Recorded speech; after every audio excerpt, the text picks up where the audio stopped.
don't mean to alarm anybody, so calm down with this revelation, but if you saw me in the real world and you saw me in real life, I would still be bald. Because even though I have made this my gimmick, I am also living it, which very handily ties into today's list. Because hello, my name is Simon from What Culture. Please hit that subscribe button. Otherwise, somewhere a puppy dies. It's not true at all. I massively regret saying it. I am so sorry. This is 10 ways wrestlers prove their gimmicks outside of WWE. Number 10, Ric Flair literally lives his gimmick. I mean, go and read his book, listen to any of his friends, or just go and hear any interview Ric Flair has ever done. This whole jet flying, limousine riding thingamajig that he's been doing for the past, 78 million years.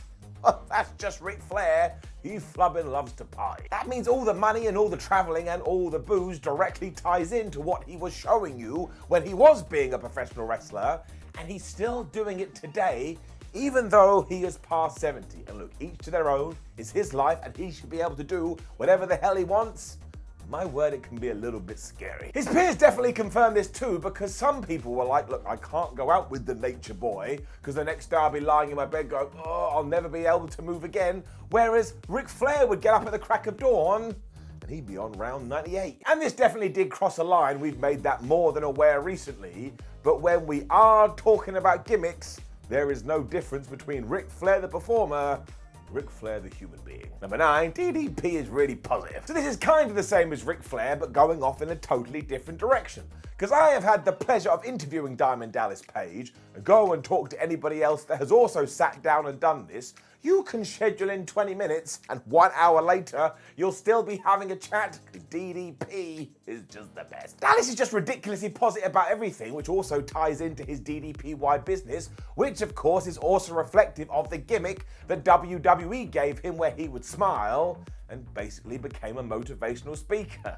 What does he do outside of the ring? He gives motivational speeches. It's kind of wonderful, really, because he does practice exactly what he preaches, and think of the amount of people he has gone out of his way to help. I don't care, man. We don't love DDP enough. Everybody take your hearts and send it his way. Number 8, JBL is a financial expert. Mostly because John Bradshaw Layfield is really good with money. Yep. Amazingly, this happened before WWE did anything with JBL too, because in 2003, Bradshaw brought out a book that was like, oh man, you want to get rich? Well, I know how to do it. Had a better title than that. You can look it up on Google right now. And obviously this made its way onto the desk of Vincent Kennedy, a man who said, ha, I've got an idea. This is why all of a sudden the beer-swilling APA beating up warrior became the smart-dressed John Bradshaw Layfield. And look, fair play to him. He did turn heel. And just go watch anything from the mid-2000s, he got some serious heat. We got some $1 Million Man thrown in there for good measure, but the real genius here is that Bradshaw was still going on financial programs on Fox during this, so you could tune into SmackDown and go, oh yeah, what does he know? And then go over there and say, oh, well, he actually knows quite a lot. This made the character even easier to hate as well, because you knew he was loaded. And that's just what we do as human beings. It's like, I would like your money, and as I don't have it, boo. Number 7, the Ultimate Warrior is just the Ultimate Warrior. Who knows which way round this went, but Jim Hellwig definitely became the Warrior, and the Warrior definitely became Jim Hellwig. I mean, after a while, he even legally changed his name to Warrior, which meant if he ever became like a HR assistant, you'd have to walk into the office in the morning and go, hi, Warrior. He'd go, hello. And it'd be weird. It also led him to doing a bunch of speeches about destructicity and the power of the spirit.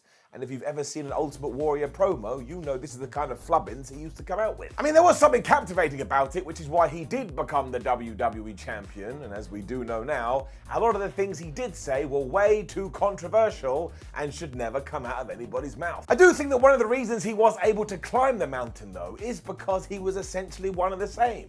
I mean, when he was saying Hulk Hogan aliens are going to come and get you, nobody really knew what was happening, but he just believed it so damn much, you kind of did too. So really, we started to blur the lines between what was real and what was not real, and that included his own death, which he somehow predicted 24 hours before the fact.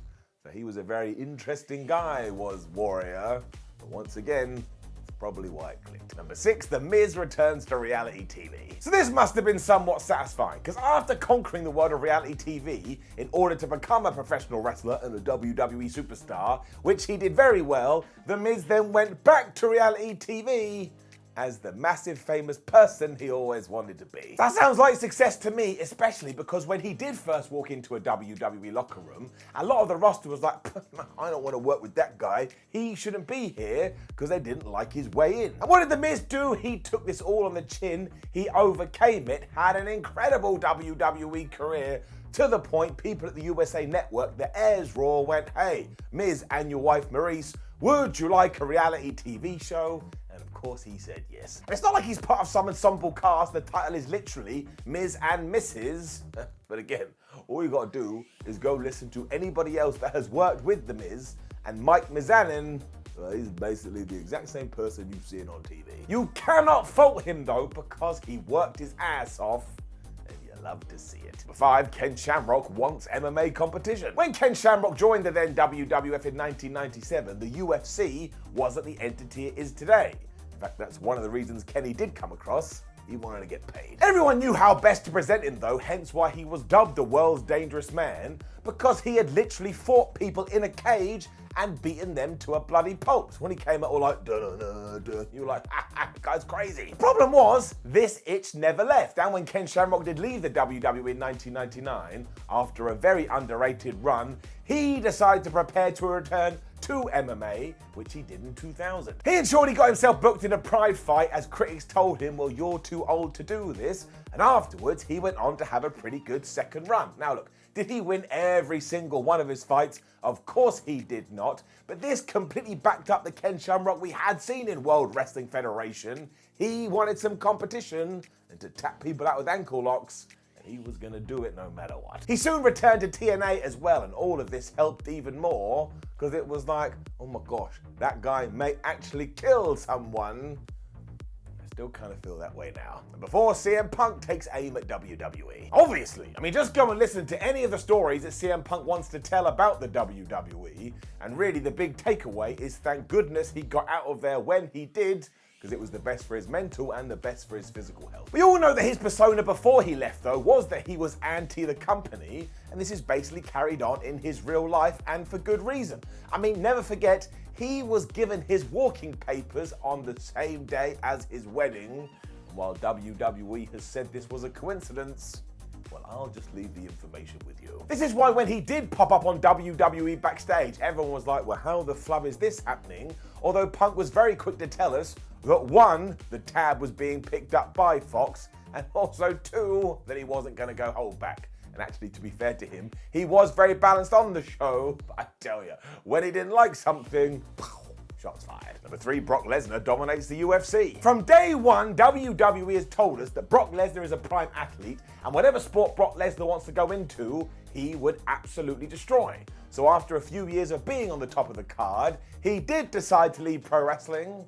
What did he do? He went to UFC and he became the flipping world heavyweight champion. As soon as he had defeated Randy Couture, you kind of knew eventually he would go back to sports entertainment, and when he did, good grief, this character was already written way back in 2002. It's just like, do you remember Brock Lesnar? Well, he went out and he beat some people up to real, so now he is basically our end-of-level boss. I mean, there is a reason he was chosen as the dude to end the Undertaker's streak, because everybody can look at him and say, well, I totally believe that dude is real. I mean, he has just been such a successful gimmick, and I've said it before and I'll say it again, to the point I truly believe Brock Lesnar to be one of the best wrestlers ever.